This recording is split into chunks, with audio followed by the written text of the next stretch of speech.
저희들 되게 하옵소서. 예수님의 이름으로 기도드립니다. 아멘. 참 잘 오셨습니다. 이게 현장이 이렇게 진행이 됐고 지금은 생방송이 안 됩니다. 그래서 여러분 참 잘 오셨어요. 자, 숙제 검사 해보죠. 사도행전 7장 2절에서 53절 묵상하셨는지. 그러니까 이거를 전체적으로 여러분 읽으셔야 합니다. 제가 이 7장이 어렵다라고 여러 차례 말씀을 드렸는데 사실 그래요.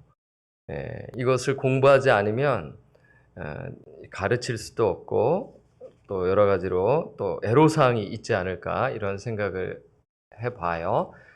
그래서 오늘 잘 또 정리해서 여러분의 것으로 만드셨으면 좋겠습니다. 그리고 숙제 검사를 또 보면 그 다음에 뭐가 있죠? 넘어가네요. 주님 없는 복음 2장, 제자도 2장, 산둥수용자 2장 아주 천천히 여러분들에게 숙제를 드립니다. 그래서 꼭 읽으시고요. 좋은 책입니다.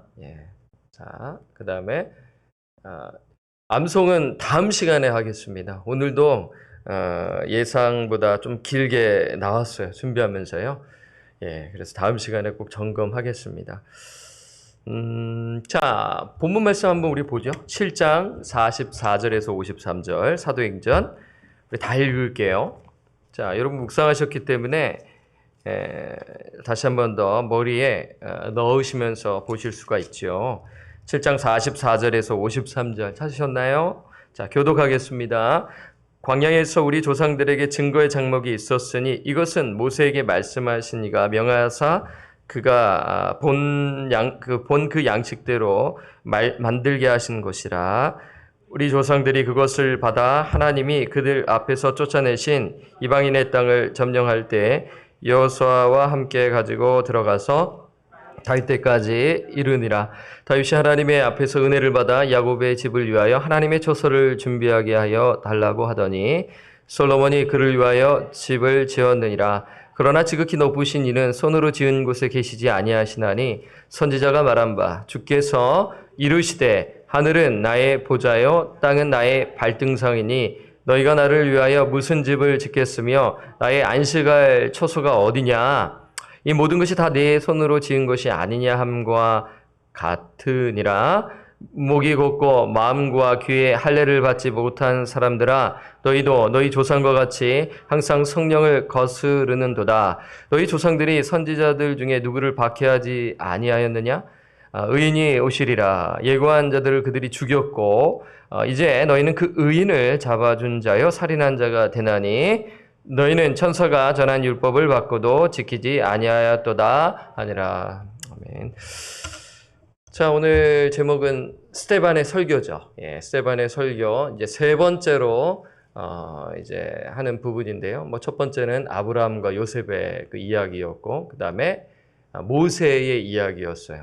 그러니까 모세 이야기는 지난 시간에 한 두 번에 나눠서 해야 할 분량이었는데 이게 너무 길어지니까 지난번에 좀 무리수를 좀 두었는데 한 번에 다 했습니다. 그리고 오늘 이제 설교의 내용은 장막과 성전 이야기입니다. 이 장막과 성전 이야기가 이제 주 메시지고요. 그리고 설교에 이제 있어서 결론이 나오는데 회개를 촉구하는 내용이 있었음을 우리는 발견할 수가 있는 것입니다. 자, 이렇게 한번 보시고요. 자, 사도행전 2절에서 43절을 좀 한번 우리 복습을 해보도록 하겠습니다.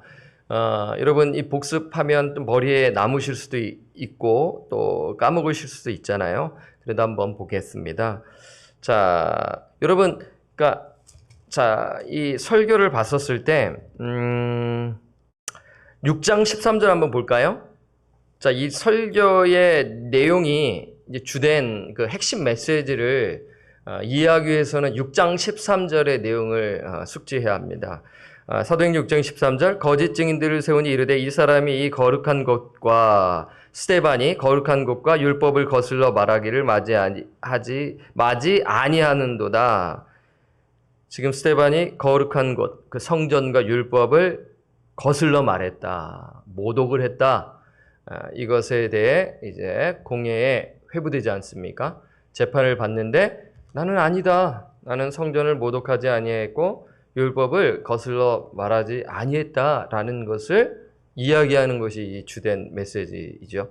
이것을 토대로 해서 7장의 이 2절부터 53절을 찾아서 묵상하면 무슨 이야기를 하는지를 발견하게 되는 거예요. 예. 이것을 생각하지 아니하면 7장에 스데반이 설교했구나. 좋은 내용이네 하고 쓱 넘어가겠죠. 예, 이해하지 못하고 평생 읽기만 하게 될 것입니다. 예, 그래서 설명이 필요하고 공부가 필요하죠. 자, 사도행전의 복습 한번 가보죠. 자, 복습의 내용은 지난주와 상당히 겹치기 때문에 여러분 눈으로 보시고 여러분 나름대로 여러분의 글로 한번 정리하셔도 좋아요. 앞에 보세요.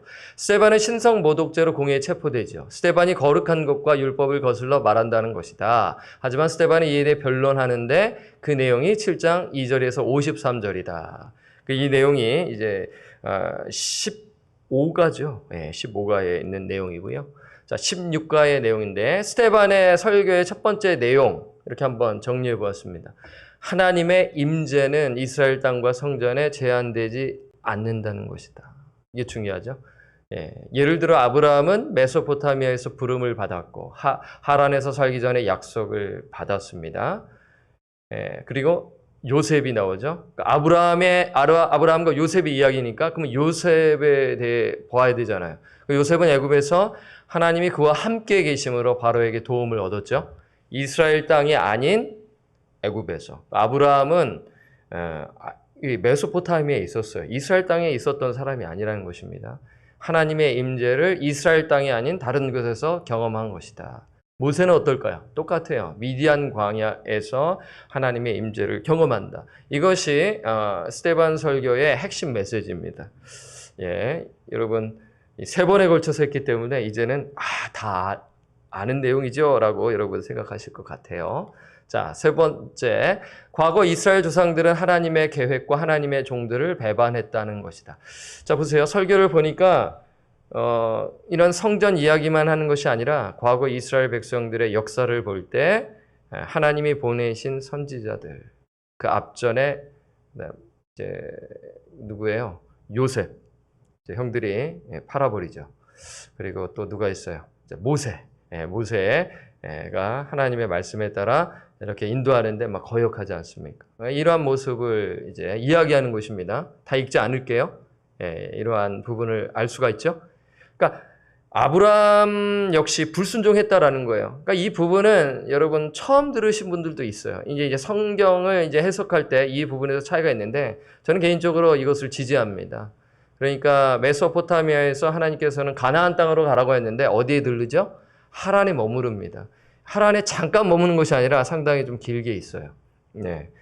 그리고 이제 이제 혼자만 가라고 했잖아요. 근데 이제 조카도 데리고 가고 이제 아버지도 데리고 가지 않습니까? 아버지는 결국 이 땅에서 돌아가시는데요. 어쨌든 이 부분은 또한 우리가 생각할 수 있어요. 그러니까 그래서 하나님의 계획과 하나님의 종들을 배반했다. 그러니까 계획을 불순종했다라는 것으로 볼 수 있죠. 아브라함은요.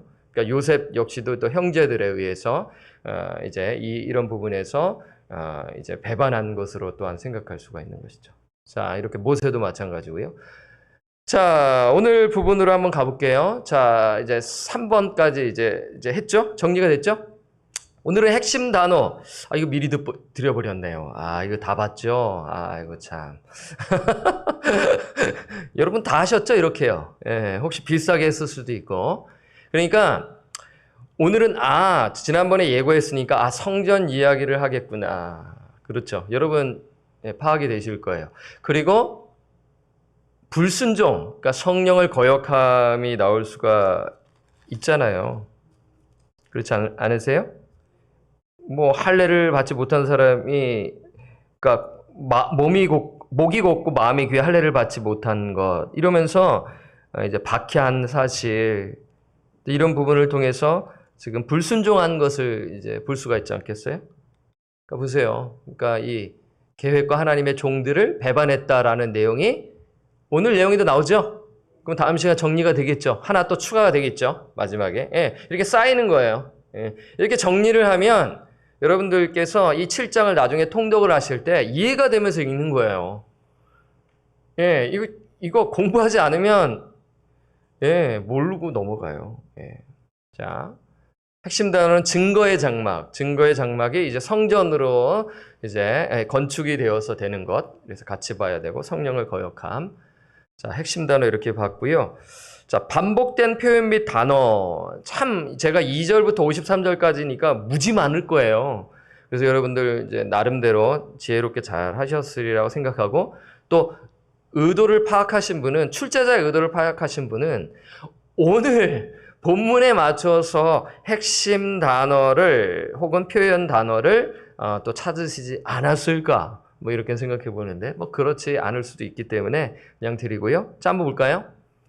하나님의 약속입니다. 저는 이렇게 한번 보았어요. 보세요. 이게 왜 중요하냐면 이스라엘 백성들이 반역하고 불순종하는데 하나님께서 내치십니까?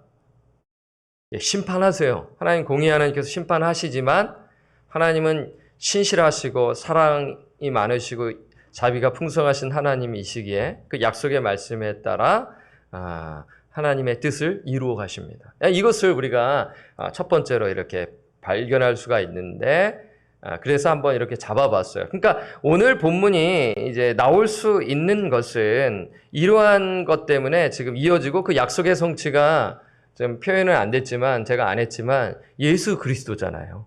예, 그 의인이 예수님이잖아요. 그 약속의 말씀이 성취되었잖아요. 그렇죠? 그러니까 보면은 제가 2절부터 53절을 다 읽으라고 했으면 좀 약간 좀 중요하다라는 그러한 것을 좀 찾아서 또 생각해 볼 수가 있어요. 그래서 하나님의 약속이 있어요.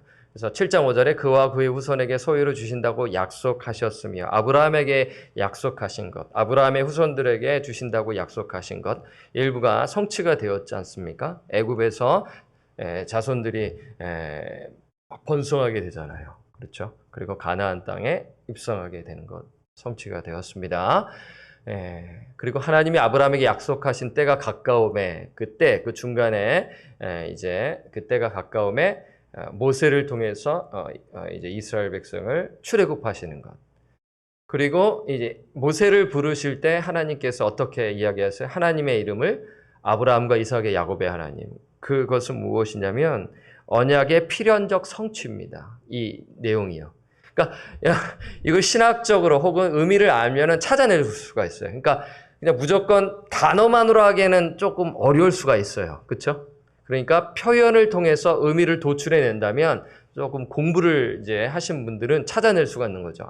이 약속이 아브라함과 이삭과 야곱의 하나님. 그 의미가 뭐예요? 지금 이어져 나가고 있잖아요.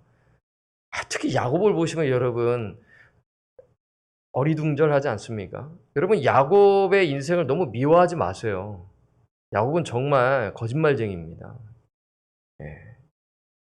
제가 봤을 때 이 사람 퇴출시켜야 돼요. 아웃! 예. 예. 그렇지 않습니까? 너무 미워할 필요 없어요. 야곱을요. 예. 야곱 인생 보면요. 화딱지 나요. 진짜. 예.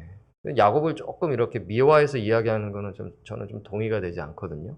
나중에 이제 정신을 차리는데, 우리 인생이 그렇죠. 우리와 비슷합니다. 예, 그러니까 결국 우리 자신을 뒤돌아봐야 한다라는 것으로, 봐야 한다는 것으로 또 하고요. 자, 그 다음에 하나님의 임재죠. 영광의 하나님이 그에게, 아브라함에게 보여. 무조건적으로. 그가 잘나서가 아니라 하나님이 그와 함께, 요셉과 함께 계셔. 그렇죠. 천사가 시내산 광야 가시나무 떨기가 불꽃 가운데서 그에게 모세에게 임재하셨어요. 그래서 내가 서 있는 곳은 거룩한 땅이니라. 하나님이 임재하셨기 때문에 그 땅이 거룩한 곳입니다. 네. 하나님의 말씀이 바르게 선포되는 곳이 하나님이 임재하시는 곳이에요. 네.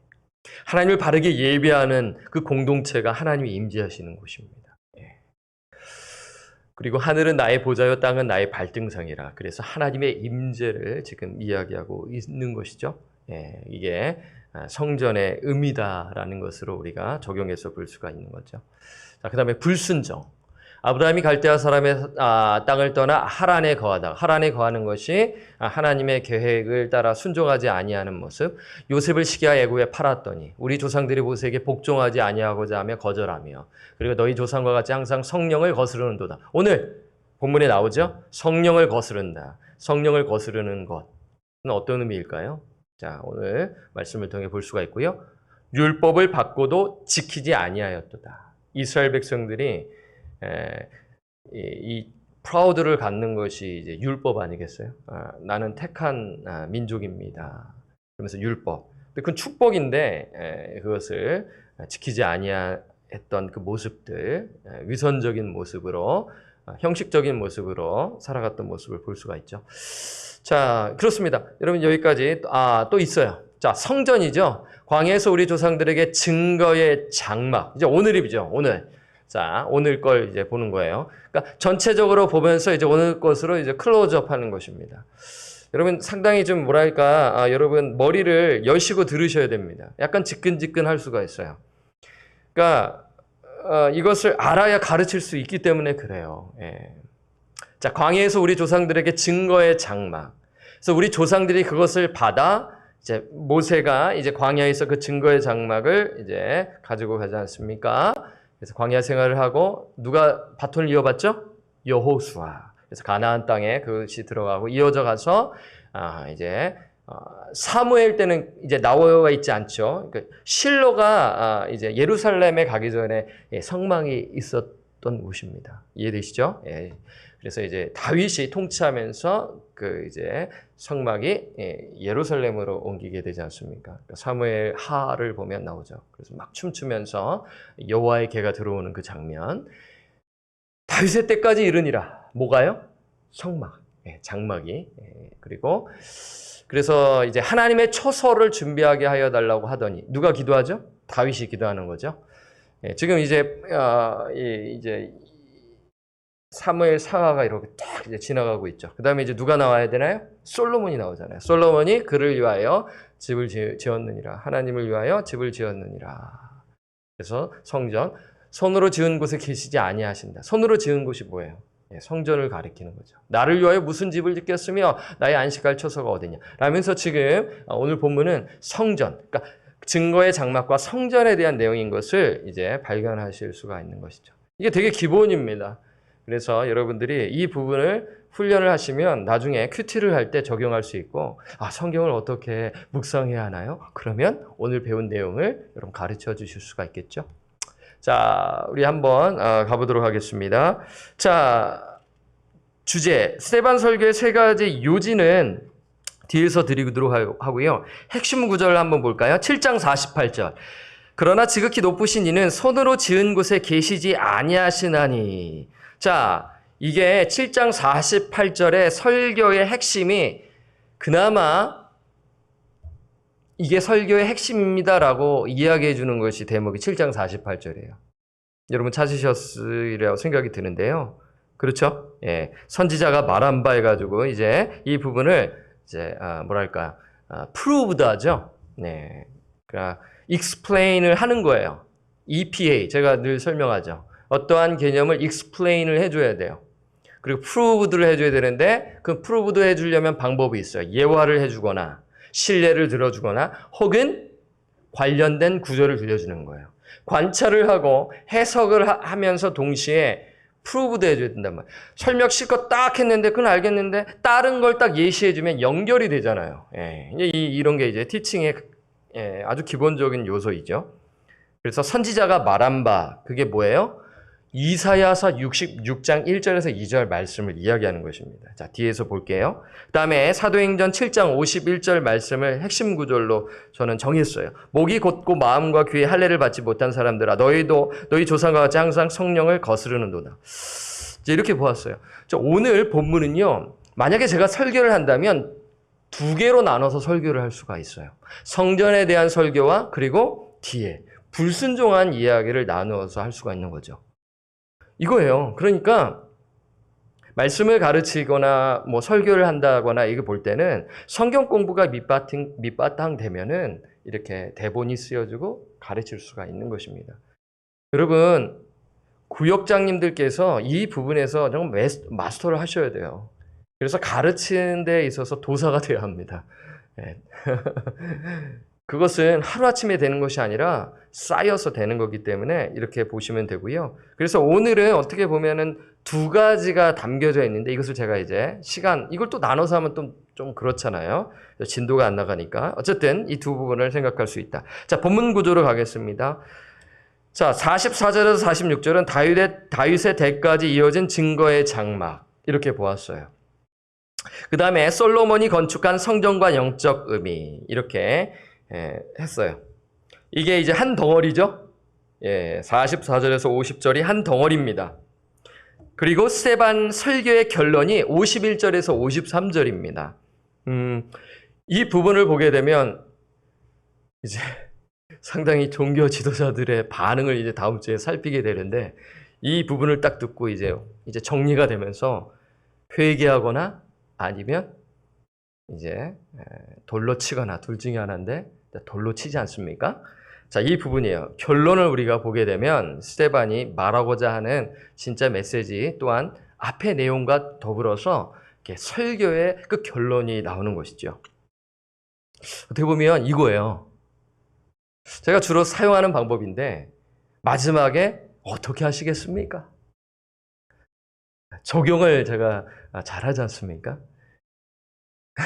그때 상당히 어떻게 보면은 찌르는 거죠. 딱 설명하고 끝내면 이야 좋겠는데 근데 뒤에서 어떻게 사시겠습니까? 라면서 그 폐부를 막 찌르는 그 부분에서 이제 반응들이 나타나는 것이죠. 그렇게 볼 수가 있어요. 이 결론은요. 자, 관찰 질문 한번 가볼까요? 스데반은 증거의 장막과 성전을 언급합니다. 두 개는 하나님의 명령에 의해 세워진 것이죠. 맞죠? 그가 두 가지를 언급하는 이유는 무엇인가? 대답하실 수 있으세요? 지극히 높으신 하나님은 손으로 지은 성전에 계시지 아니하신다고 했다. 어떤 의미가 있나? 스데반은 이사야서 66장 1절과 2절을 인용한다. 어떤 의도로 인용했다고 생각하는가? 목이 굳고 마음과 귀에 할례를 받지 못한 사람들은 어떤 사람인가? 스데반은 너희는 그 의인을 잡아준 자여 살인한 자라고 말하지요. 여기서 의인은 누구일까요? 과거 이스라엘 백성은 성령을 거슬렀다. 성령을 거슬렀다는 의미는 무엇인가? 그러니까 거역했다라는 것이죠. 성령을 거역했다. 마지막 질문. 스데반의 설교에서 이스라엘 백성들이 하나님의 계획을 불순종하고 하나님의 종들을 배반한 사실을 기록하지요.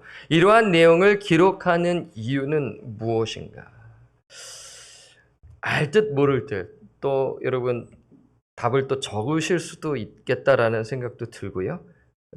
자, 한번 가보도록 하겠습니다. 본문 연구하기 한번 가볼까요? 다윗의 대까지 이어진 증거의 장막. 44절에서 46절 한번 말씀 보겠습니다. 광야에서 우리 조상들에게 여러분 가기 전에요. 지금 제가 일방적으로 하니까 좀 상당히 좀 드라이하고 좀 어떻게 보면 좀 이제 지루할 수가 있는 거죠. 그러니까 질문을 막 던져서 피드백을 나오잖아요. 그러면 생동감이 돌아요. 그러니까 무엇이냐면 이제 이게 여러분 잘 생각해 보세요. 그러니까 이거를 훈련하는 목적으로 해야지만이 효과가 있는 거예요. 이해되시나요? 그러니까 물론 제가 지혜롭게 더 좁혀서 이제 할 수가 있지만 훈련하는 것입니다. 성경 공부인데 티칭이 아니라 티칭 플러스 트레이닝이에요.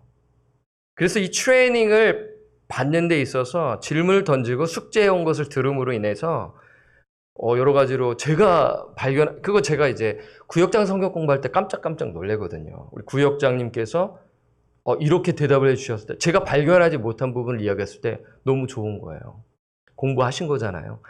저는 이것을 이제 원하거든요. 그러면 상당히 동기부여가 돼서요. 더 적극적으로 열심히 준비할 수가 있어요. 그런데 여러분 질문사항이 있으실 거예요. 그거는 목사님만이 좀 이렇게 만드실 수 있죠. 저는 그렇게 못해요. 이렇게까지는 못 만들 수가 있죠. 당연하죠. 저는 책을 많이 참고하기 때문에 그런 거니까요. 그러니까 제가 이제 좀 더 이제 다음 주가 될 수 있으면 좋겠고요. 좀 더 이제 자료를 찾아서 할 수 있는 이제 그 책을 하나 소개해드리고 싶은 거예요.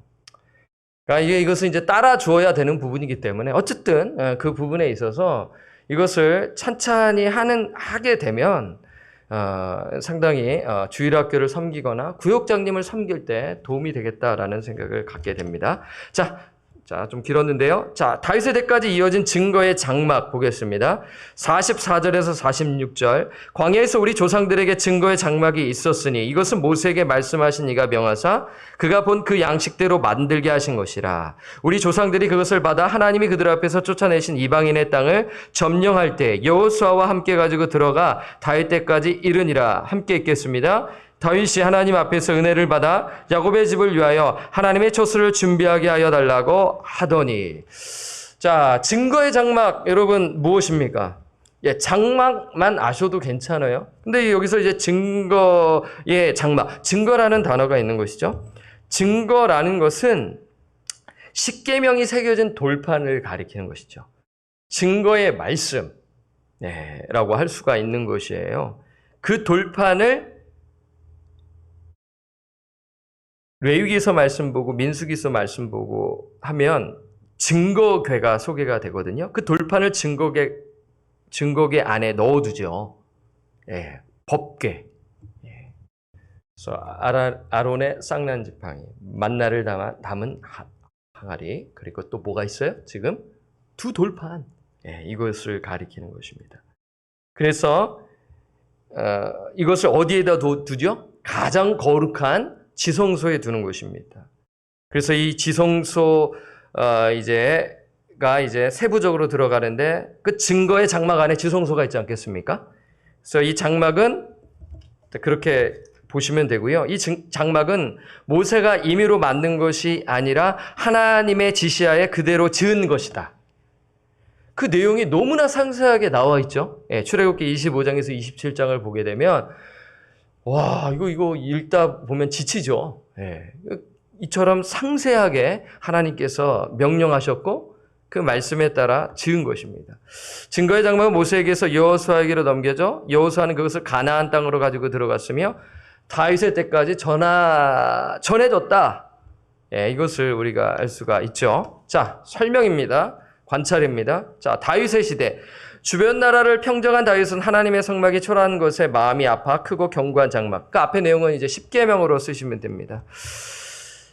자, 주변 나라들을 평정한 다윗은 하나님의 성막이 초라한 것에 마음이 아파 크고 견고한 장막. 즉 성전을 건축하고자 마음먹고 선지자 나단을 통해 하나님께 여쭙습니다. 그러나 하나님은 다윗이 성전 짓는 것을 허락하지 않으셨죠. 대신 그의 아들 솔로몬이 성전을 건축하지 않습니까? 그 내용은 이제 성전입니다. 자, 어렵지 않죠? 자, 스데반이 증거의 장막과 성전을 언급하는 이유는 무엇인가? 질문 한번 드려보는 거죠. 왜 이 이야기를 했을까요? 여러분 대답하실 수 있나요? 네.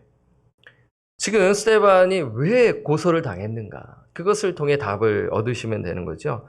스데반은 성전을 모독하지 않았다는 점을 종교 지도자들에게 말하기 위해서이다. 지금 스데반이 모독한 것이 아닙니다. 존중해주고 있어요. 구약을 그냥 빼가지고 하는 것이 아니지 않습니까? 여러분 구약 말씀을 알아야 신약이 이해가 되는 거예요. 제가 늘 강조하지 않습니까? 그래서 제가 이번에도 룻기 말씀을 하는데 룻기 1장은 너무나 잘 알기 때문에 2장 들어가고 3장 들어가면 그 백그라운드를 알면 이제 이 부분이 결국 이제 교회에서 어떻게 적용해야 될지를 또한 알 수가 있는 것입니다. 구약의 이야기를 공부하지 아니하면 신약이 열려지지가 않는 거예요. 그래서 이 부분에서 우리가 이제 스데반이 철저히 말씀 훈련을 받았다.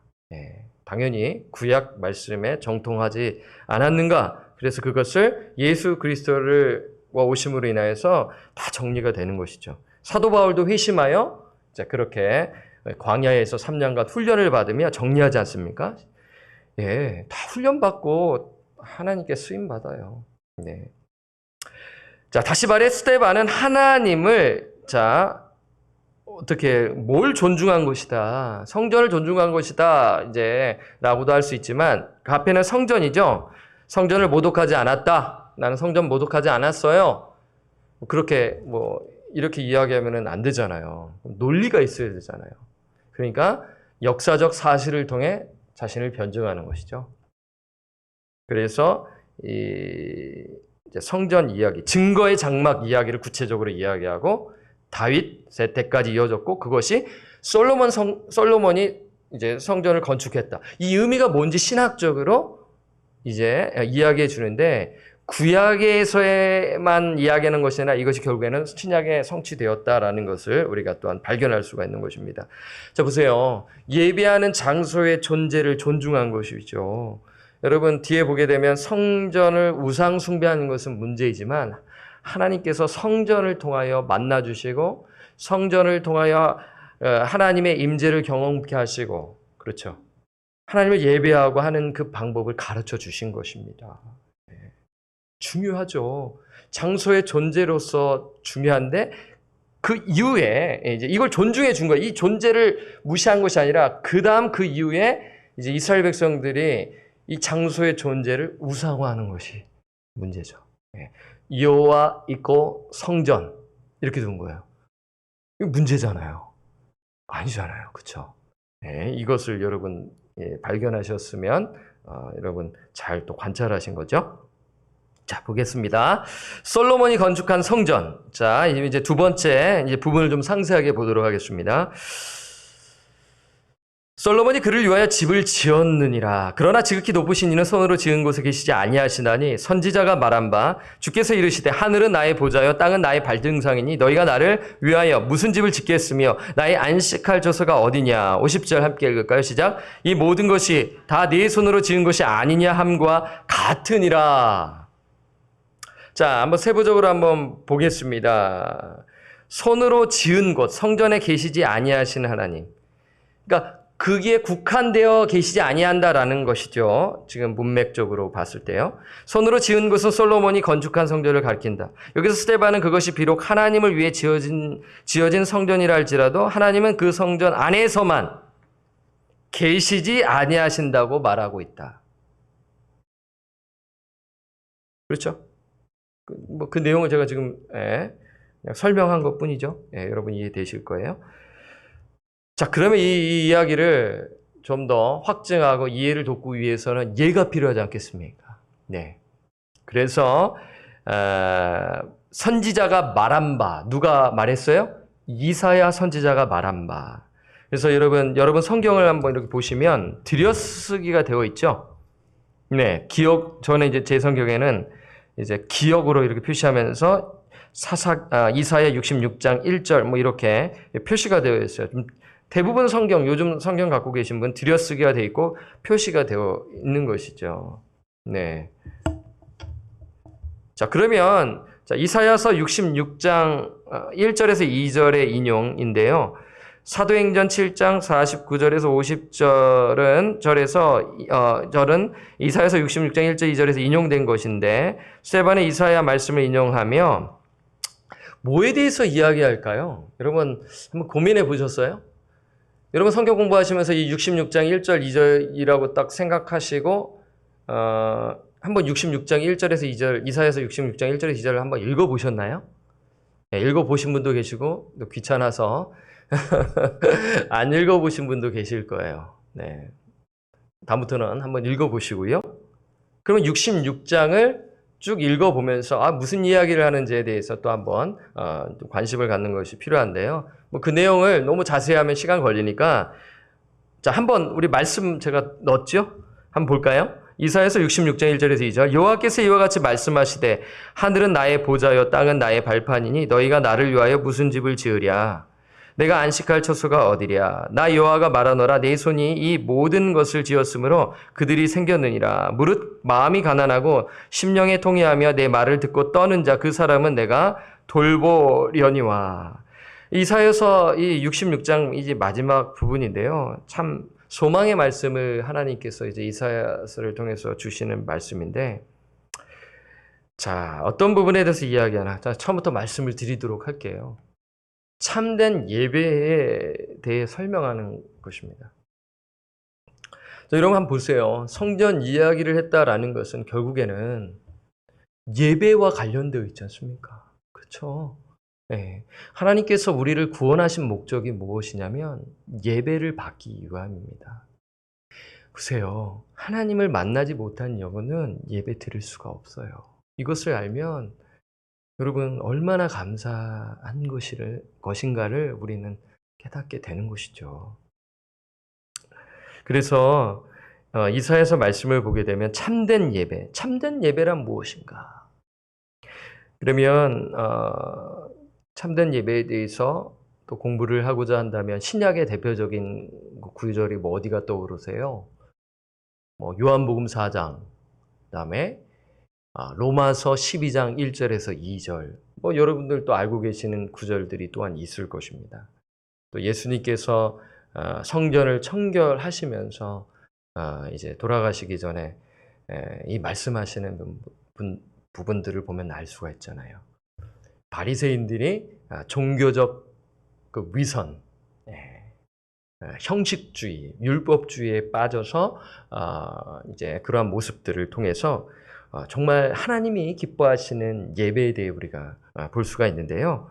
자, 구약에서 이사야서 66장 말고도 이사야서에 여러 군데가 나오지 않습니까? 내 마당들만 밟는 거에 대해서도 이야기하시고 그런 게 또한 떠오르죠. 자, 보세요. 그러면 좀 한번 볼까요? A. 하늘은 나의 보좌요 땅은 나의 발판이다. 그러니까 지금 하나님의 임재를 성전의 건물에 가두어 두어서는 안 된다라면서 이제 하늘은 나의 보좌요. 하늘이 하나님의 보좌라는 것입니다. 어마어마하지 않나요? 이 하늘이요? 그렇죠? 근데 이 하늘은 하나님의 보좌에 불과하다. 땅은 우리가 살고 있는 땅은 하나님의 발판에 불과하다는 것이죠. 어마어마하시죠. 크신 하나님이십니다. 네. 크고 위대하신 하나님이시죠. 스케일이 우리가 상상을 초월하는 것입니다. 여러분, 이 지구만 해도 어마어마하지만 이 지구는 우주에서 그냥 어떻게 보면 점에 불과하지 않습니까? 그 점에서 지금 미국 땅에 사는데 그 미국 땅에서 지금 캘리포니아, 경제력으로 제일 우수한 캘리포니아, 뉴욕도 있다 하지만 거기서 우리는 지금 세크라멘토, 이 세크라멘토 안에서도 카마이클 혹은 이 동네에 살고 아무것도 아니죠. 예. 자, 보세요. 하나님의 이 누구신가를 우리는 알 수가 있죠. 여기서 하나님께서 우주 공간 어디에나 계시는 분이고 공간에 전혀 제한을 받지 않으신다라는 것이 이 말씀의 의미입니다. 그러면 이것을 신학적으로 하나님이 어떤 분이신가 이렇게 설명할 수 있어요.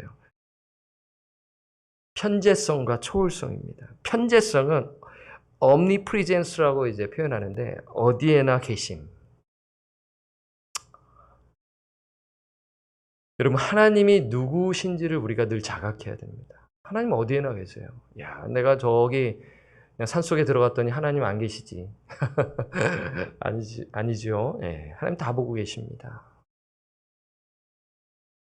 초월성, 시간을 초월하시고 공간을 초월하시는 하나님을 나타내는 것입니다. 이사야가 하나님의 편재성과 초월성을 거론하는 이유는 이스라엘 백성들이 여호와 하나님을 성전에만 계신 것으로 생각했기 때문이다. 하나님의 임재는 성전으로 제한될 수 없다라는 것을 지금 증명하고 있는 것입니다. 물론 이스라엘 백성에게 하나님의 성전이 필요하지 않다는 것은 아닙니다. 그렇잖아요. 필요하죠. 제2성전을 지어야 했고 그것을 중단되었을 때 학계 선지자를 통하여 말씀하지 않습니까? 어찌 네 일들만 생각하느냐? 어떻게 중단하느냐? 먹고 사는 일에만 이렇게 너 우선순위를 두냐면서 제2성전을 촉구하는 내용이 나오고요. 성벽 재건 또한 이런 측면에서 우리가 이어져서 느헤미야 말씀을 통해 보았잖아요. 근데 좀 보세요. 이사야는 장소보다 더 중요한 것이 있음을 말하지요. 그것은 이사야 66장 2절에 있는 것입니다. 자, 66장 2절 교재에 있는데 우리 한 번 더 보죠. 말씀 한번 봐요. 자, 교재에 있는 거, 나 여호와가 말하노라. 함께 읽을까요? 시작. 나 여호와가 말하노라. 네 손이 이 모든 것을 지었으므로 그들이 생겼느니라. 무릇 마음이 가난하고 심령에 통회하며 내 말을 듣고 떠는 자 그 사람은 내가 돌보려니와. 자, 장소보다 더 중요한 것이 있음을 말하는데, 자, 이게 참된 예배자의 모습을 우리가 볼 수가 있는 것입니다. 상당히 이 부분이 어플리케이션으로 상당히 중요하죠. 그러니까 이 부분만 딱 하고 제가 다음 시간에 나머지 석절 가지고 합시다라고 할 수가 있지만, 그럼 너무 짧잖아요. 이 공부하시는 분들이 이렇게 시간을 내서 왔는데 저로서는 그렇게 할 수가 없는 거죠.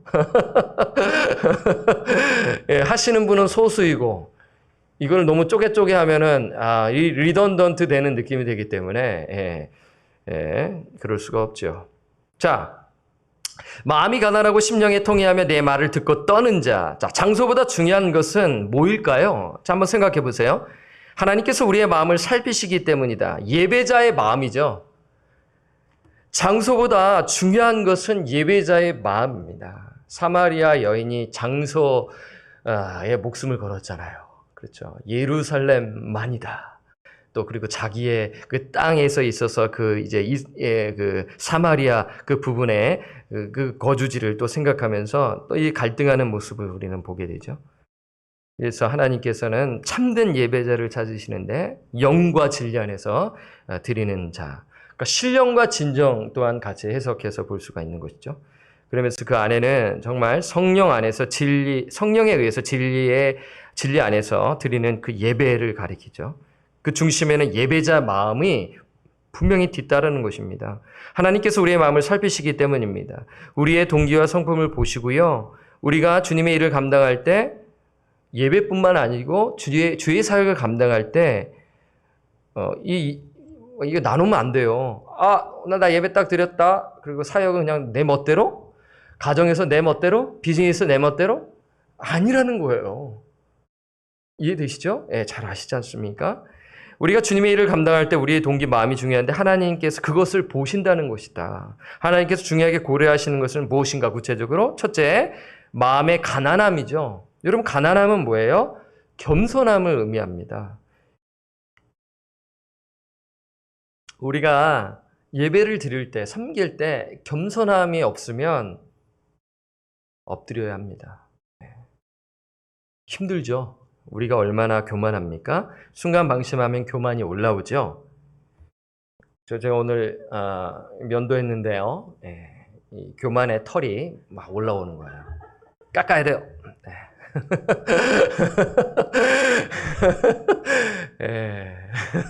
좀 그러나요? 여러분 좀 긴장을 푸시라고 제가 이야기했어요. 교만의 털을 깎으십시오. 그래서 그 깎을 때 매일 말씀의 거울에 우리 자신을 비추어야 하는 것입니다. 두 번째, 심령의 통회함. 뭘까요? 회개죠. 회개 있다. 회개는 단지 후회만 하는 것이 아니라 삶을 고치는 것이다. 그렇죠? 후회할 회, 고칠 게. Repent of sin. Turn away from sin and turn to God. 이렇게 제가 영어로 다른 건 기억이 안 나요. 영어를 못해서요.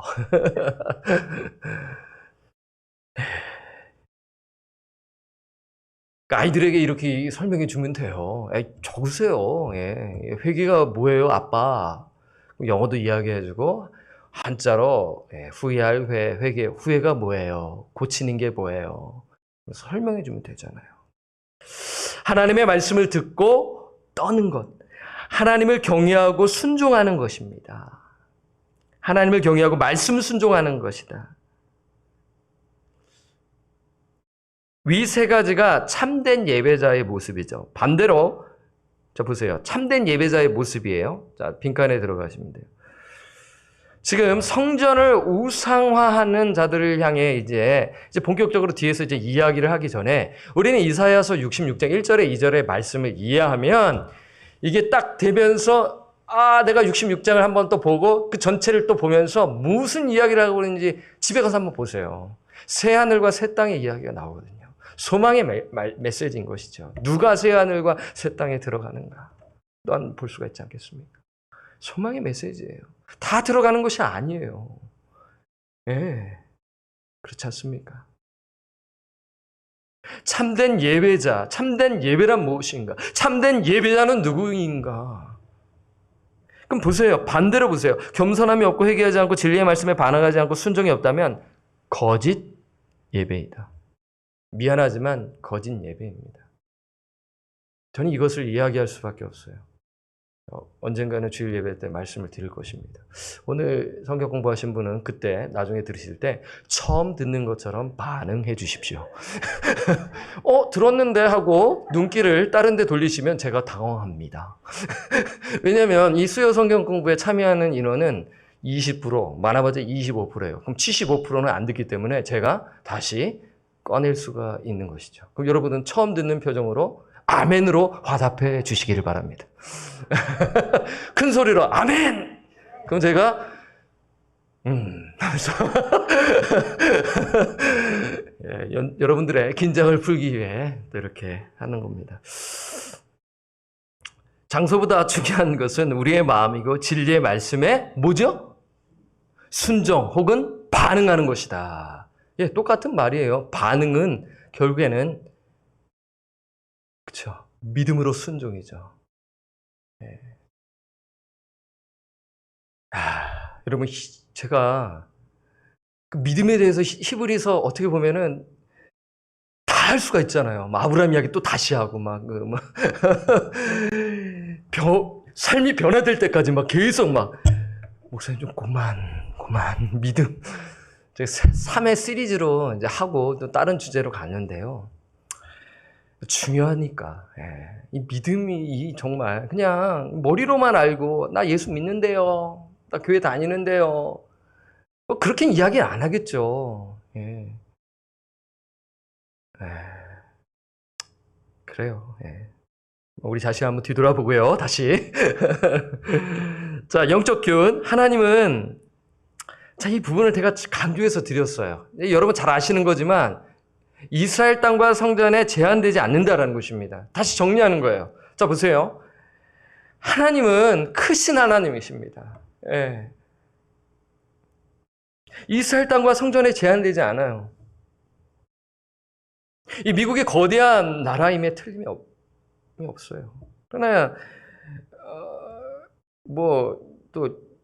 또 비유를 들자면 이건 적절치 못한 것인데 이런 이야기를 하죠. 하나님이 우리 안에만 임재해 계시고 하세요. 이렇게 이야기하면 안 되죠. 다른 교회도 임재해 계십니다. 건강한 교회 임재해 계세요. 한국에도 계시고 다 계세요. 예, 우리 교회만 있는 것이 아니라. 예, 건물, 의리의리한 건물이기 때문에 이야 하나님이 임재하시는구나. 이 건물에 들어올 때 하나님의 임재를 느낄 수가 있어. 잘못될 수가 있어요. 예.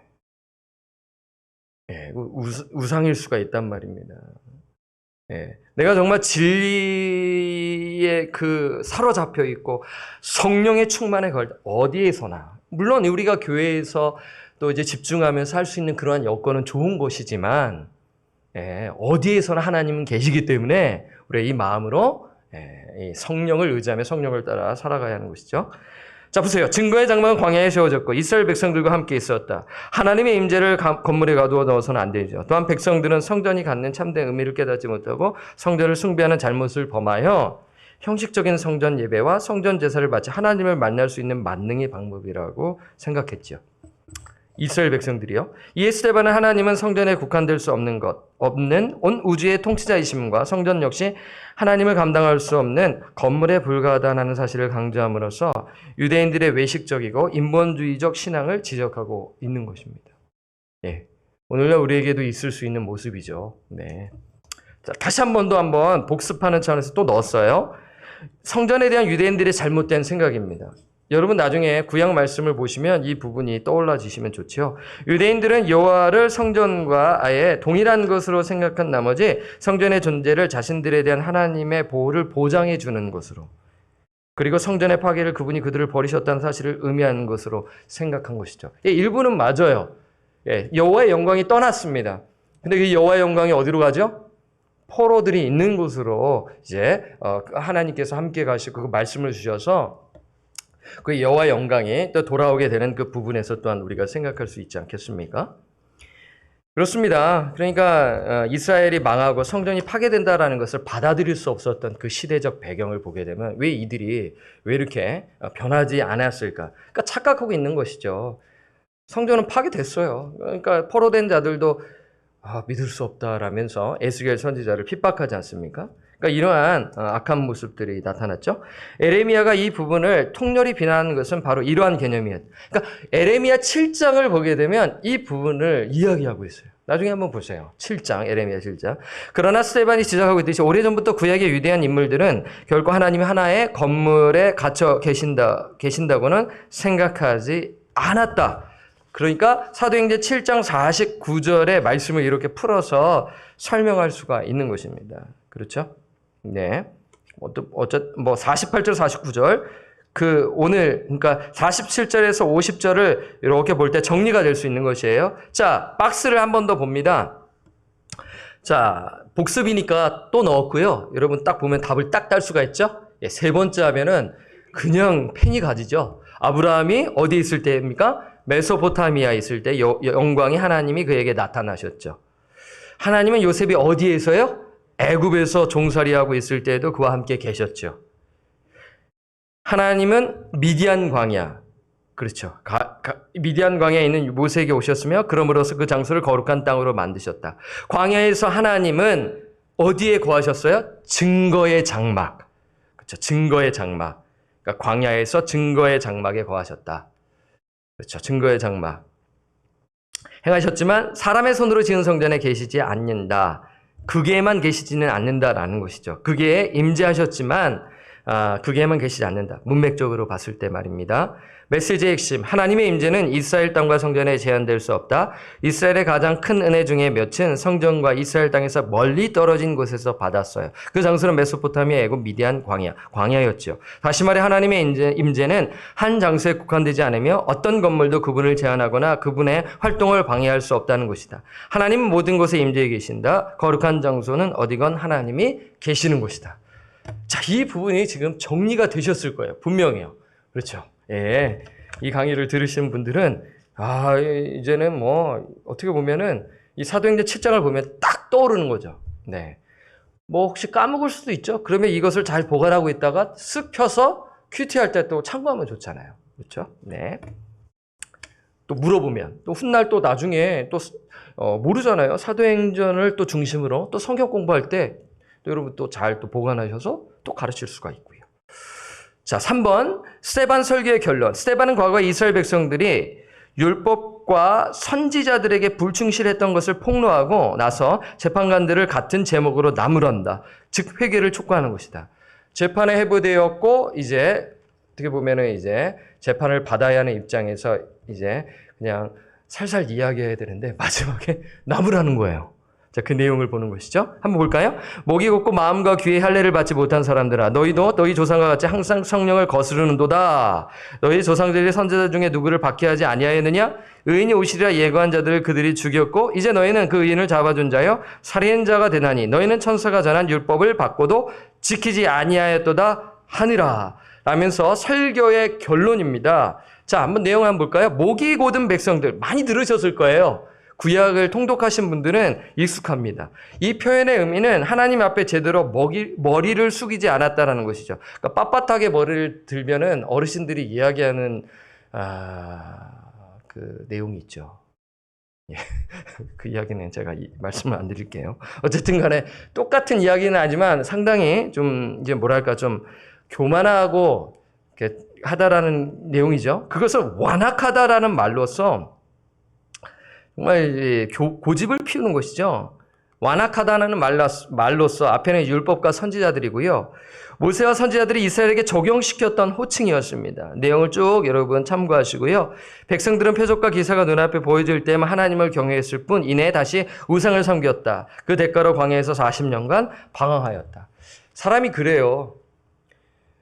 예, 정말 놀라운 일이 발생하면 그때 놀라고 하나님을 찬양하는데 시간이 시들시들해지면서 하나님이 도움을 주셨던 것을 잊어버리는 거예요. 우리도 그렇잖아요. 그땐 참으로 목사님 그때 정말 겸손했잖아요.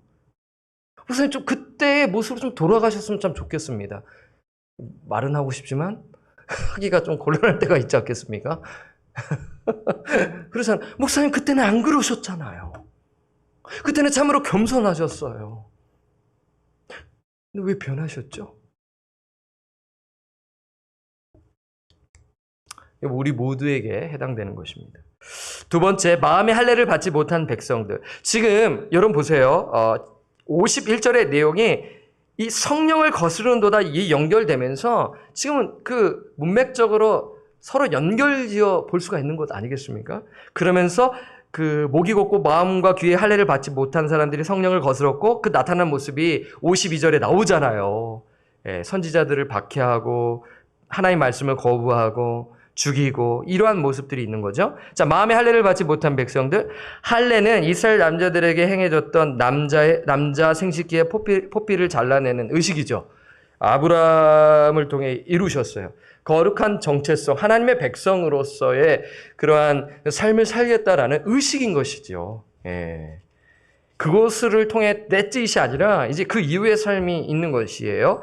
그리고 마음의 할례란 그래서 그런 차원에서 자, 생식기를 잘라낸다라는 것인데 이 마음의 할례라는 것은 우상 숭배로부터의 절단을 가리키는 것입니다. 이것이에요.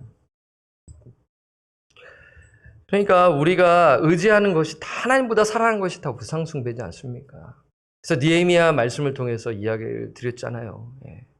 개혁을 이루어졌을 때 그 부분에서 이루어지지 아니한다면 결국에는 하나님을 주인으로 삼지 아니하고 물질을 주인으로 삼고 시간을 내가 주인으로 삼아서 살아가고 그렇지 않습니까?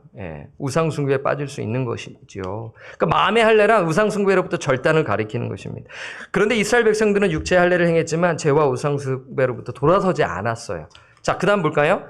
귀의 할례 받지 못한 백성들 같은 의미입니다. 하나님의 말씀을 고의적으로 듣지 않는 이스라엘 백성들의 완고한 마음을 비유적으로 표현한 것입니다.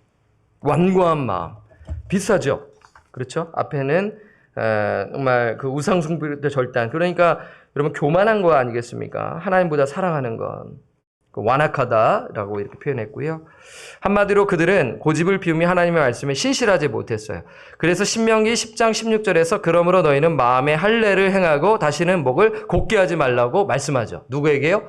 2세들에게, 광야의 2세들에게 이야기하지 않습니까? 이 말씀의 의미는 하나님 말씀을 순종하는데 방해하는 고집을 제거하라는 것입니다. 그러나 이스라엘 백성들은 회개하지 않고 성령의 말씀을 거슬렀죠. 마음과 귀에 할례 받지 못한 백성들의 말씀은 여러 성경에 소개됩니다. 참고하시고요. 4번. 선지자들은 박해한 백성들, 그러니까 완고한 마음 쓰셨나요? 자, 이스라엘 백성들은 메시아 올 것을 예언한 선지자들을 죽였어요. 유대인들의 전승에 따르면 이사야는 므낫세 왕에 의해 톱으로 몸이 잘리는 죽음을 당했고 에레미야는 애굽 땅에서 동족의 손에 맞아 죽었다고 합니다. 이 밖에도 또 여러 선지자가 있죠. 의인을 죽인 종교 지도자들과 백성들 뭐 이렇게 좀 넣어주시고요. 종교 지도자들 혹은 또 유대인들 이렇게 넣으시면 됩니다. 과거 이스라엘 백성의 불순종한 모습을 언급한 스데반은 이제 청중으로 향하는 것 아니겠습니까? 어플리케이션. 당신들입니다. 이 설교를 듣는 유대인들에게 의인을 죽였다고 말하죠. 여기서 의인이란 무죄한 사람이란 뜻인데 흠없는 하나님의 어린 양이신 누구를 가리키죠? 예수님을 가리키는 거예요. 이제 비로소 마지막에 예수님을 지금 소개하는 것입니다. 딱 들었을 때 유대인들이 알았겠죠. 아니 그 사람 죽었는데 지금 예수를 이야기한다고? 부활하신 예수님을 지금 이야기하는 것입니다. 그는 죄인이었고 성전 모독을 한 사람이라 재판에 회부되어 그냥 십자가에 흉악한 범죄자로 죽었는데 지금 그 사람을 이야기해? 화딱지가 날 수가 있는 상황 아니겠습니까? 유대인들이 죄 없는 예수 그리스도를 죽인 것입니다. 자, 이제 마지막 절에 어떻게 이야기하죠? 율법을 바꿔도 지키지 아니한 백성들. 유대인들은 율법을 받는 축복을 받았지만 그것을 지키지 않았어요. 율법을 연구하는 종교지도자들이 본을 보여야 하는데 회개하지 않고 위선적인 모습을 보인 것입니다. 지금도 그런 것이죠. 결론, 스데반이 율법을 받고도 지키지 아니한 종교 지도자의 모습을 지적합니다. 그가 이렇게 이야기하는 것은 자신이 모세의 율법을 모독하지 않았음을 변증하는 것입니다. 예를 들어 스데반은 모세의 탄생, 모세의 소명이 하나님으로부터 이루어졌음을 강조하며 모세를 존중합니다. 그리고 모세가 받은 율법 역시 하나님으로부터 받았음을 언급하며 율법을 존중합니다. 성전도 존중합니다. 율법도 존중하지요? 그러나 이스라엘 백성들은 모세가 전한 율법에 순종하지 않고 우상 숭배자가 되었지요. 그래서 이러한 부분에서 이 불순종한 모습을 기록하는 거예요. 성전을 우상 숭배 삼고 율법에 대해 너희들이 그렇게 프라우드가 있다고 하는 자들이 진정한 그 율법을 지키지 아니했다라는 것을 지금 더불어서 성전을 우상 숭배 삼으며 너희들이 그렇게 형식적인 신앙생활을 했다. 과거에 그래서 하나님께 매를 맞았다. 지금도 그와 같은 것이다라고 지금 이야기하고 있는 것이죠.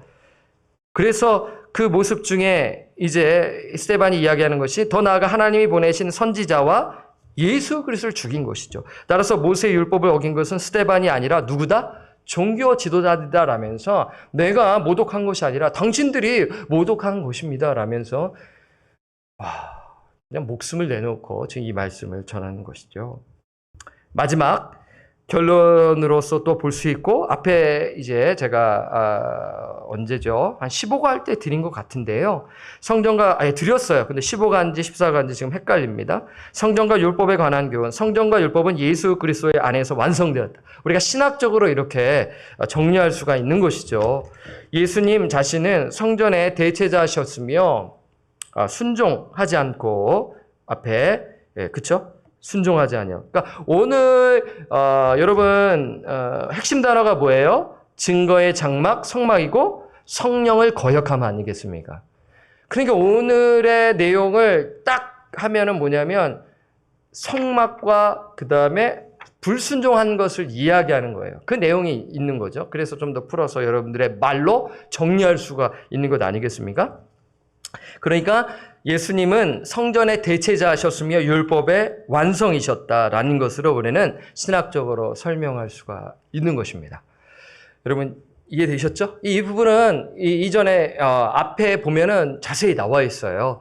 그래서 요한복음 2장 말씀도 드렸고요. 율법의 완성된 측면에서 이야기 드렸어요. 그러니까 신학적으로 저도 이 부분을 지지하고요. 이 부분에 대해서 여러분 정리하시면 됩니다. 자, 말씀을 잘 정리했습니다. 여러분 7장이 상당히 긴 내용인데 여러분 머리 안에 잘 넣으셨으면 좋겠습니다. 적용으로 가볼까요? 자, 1번 성전은 단지 예배하는 장소에 불과한데 종교 지도자들은 성전을 우상 숭배했어요. 성전에서 자신의 권위가 나은 것으로 생각하며 하나님을 믿은 것이지요. 이러한 모습을 당신은 어떤 생각이 드는가? 그러니까 지금 성전 하나를 믿고 정말 그 부분에 있어서 거기서 돈이 또 나오잖아요. 권력이 나오잖아요. 그러니까 예수님께서 성전을 청결하시는 것을 봤었을 때 예수님은 다 아셨죠. 지금 스데반 역시 동일한 이야기를 하고 있죠. 스데반도 죽임을 당합니다. 그러니까 이러한 모습을 당신은 어떤 생각이 드는가? 오늘날 이러한 모습들이 나타나고 있는 것들이 있지 않은가라며 우리가 고민할 수가 있죠. 2번 스데반은 구약 성경을 잘 알고 해석한 사람입니다. 당신도 말씀을 꾸준히 연구하고 묵상하면 스데반처럼 말씀을 가르치고 나눌 수 있어요. 이 점에 대해 어떻게 생각하시나요? 한번 고민해 보시고요. 스데반 설교의 결론은 회개를 촉구하는 메시지입니다. 때론 하나님의 말씀을 듣고 묵상할 때 성령께서 우리의 마음을 위로하시지만 위로도 하시죠. 하지만 죄를 지적할 때가 있어요. 그때 당신은 어떻게 반응하는가? 어떻게 반응하겠는가라는 것입니다. 스데반이 이스라엘 백성들이 목이 곱고 마음과 귀에 할례를 받지 않는 자라고 말하죠. 그 뜻은 지속적으로 하나님의 말씀에 신실하지 않은 자임을 가리키는 거예요. 그들은 하나님의 뜻에 순종하기보다 형식적인 신앙생활을 합니다. 신앙생활을 하는 것이죠. 삶의 변화 없이 예배 의식만 있는 거예요. 교회를 떠나고 정말 그냥 방황하는 자들은 이제 하나님께서 또 뭐 매를 드시든가 뭐 어떤 방법을 하시든가 복음 설교 만나든가 또 그때 또 그 부분을 보는데 열심히 또 한다고 하지만 우리가 이러한 부분에서 정말 오류를 범할 수가 있고 하나님의 마음을 아프게 할 수가 있는 것입니다. 그냥 듣기는 잘 듣고 지식적으로는 알지만 하나님의 뜻에 순종하기보다 내 중심적으로 신앙생활을 할 수가 있는 것이에요. 그래서 하나님은 우리가 어떻게 신앙생활을 하기를 원하시는가? 그래서 아까 이사야서 66장 1절에서 2절 말씀을 보았지요. 겸손함으로 그리고 회개함으로 그리고 하나님의 그 말씀, 그 뜻을 귀 기울이며 경외하고 순종하는 것이다. 그것이 참된 예배자임을 말씀을 드렸습니다. 이렇게 한번 여러분 보시고요. 숙제, 말씀 묵상 숙제를 여러분 성경 한번 보세요. 자, 7장 54절에서 다음 시간은 좀 짧아요. 8장 어디까지요? 1절 상반절까지입니다. 아니 1절이면 1절이지 왜 또 상반절입니까? 동그라미가 상반절까지 그어져 있어요. 여러분 성경 그렇게 되어 있죠? 사울은 그가 죽임당을 마땅히 여기더라. 여기까지 보셔야 돼요. 자, 이렇게 보시고 그다음에 하반절을 이제 그다음 이제 회 때 그다음 섹션 때 이제 할 수가 있겠죠? 자, 이렇게 숙제 드렸고요. 주님 없는 복음 3장, 제자도 산둥수용서 3장까지 읽으시고요. 다음 시간에는 숙제 검사합니다. 내용이 짧잖아요. 다음은 짧아요. 예, 그리고 이제 예수 그리스도의 죽음과 부활까지 암송하시기를 바랍니다. 예, 날마다 말씀과 말씀과 기도로 무장하시고 또 성령 충만한 가운데 하나님의 임재를 경험하시는 저와 우리 성도님 되시기를 주님의 이름으로 부탁드리고 축원합니다. 아멘. 자, 우리 이제 그다음 한번 봐주세요. 자, 주제. 이것은 여러분 다 앞에 한 내용이라서 여러분들 한번 나름대로 또 정리 안 하신 분 해보세요. 하나님의 계획에서 정점은 성전이 아니라 예수 그리스도와 하나님의 나라이다. 정점은 뭐예요? 예수님이다. 하나님의 나라예요. 그래서 하나님의 나라가 확장되어지는 거예요. 이제 수대반이 순교하고 오직 성령이 너에게 임하시면 너희가 권능을 받고 예루살렘과 온 유대와 사마리아 땅 끝까지 로마에 이르기까지 그리고 전세에 이르기까지 내 증인이 되리라 하시니라. 그래서 예수 그리스도의 복음을 통해서 2000년이라는 시간이 흘러 하나님 나라가 확장되었죠. 이것이에요. 그래서 성전이 아니라 예수 그리스도 하나님의 나라이다. 우리가 그 과정 속에 지금 살아가고 있는 거예요. 우리 교회는 이것에 순종하고 있는가? 우리 개인은 이 말씀에 순종하고 있는가? 여러분 살지 아니한다면 그냥 무늬만 그리스도인, 말씀만 잘하는 그리스도인, 예배만 드리는 그리스도인, 성장이 돼야 되죠. 성장이.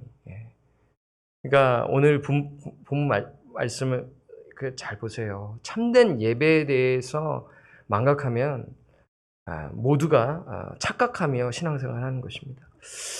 하나님은 성전의 유무와 무관하게 전체 역사 속에서 이스라엘에게 복을 주셨어요. 하나님은 크신 하나님이십니다. 3번, 이스라엘은 오랜 역사 동안 하나님의 계획을 방해했으며 항상 의인과 반항하는 무리라는 두 집단으로 이루어져 있죠. 이러한 반역에도 불구하고 하나님은 약속의 말씀에 따라 하나님의 뜻을 이루셨다. 지금도 이루어가고 계십니다. 이제 우리 차례죠. 우리가 지금 해야 하는 것이죠. 순종하며 살아가야 하는 것입니다. 자, 여기까지 보았습니다. 자, 좋습니다. 잘 또 우리 스테반 설교를 잘 마무리했고요. 다음 내용은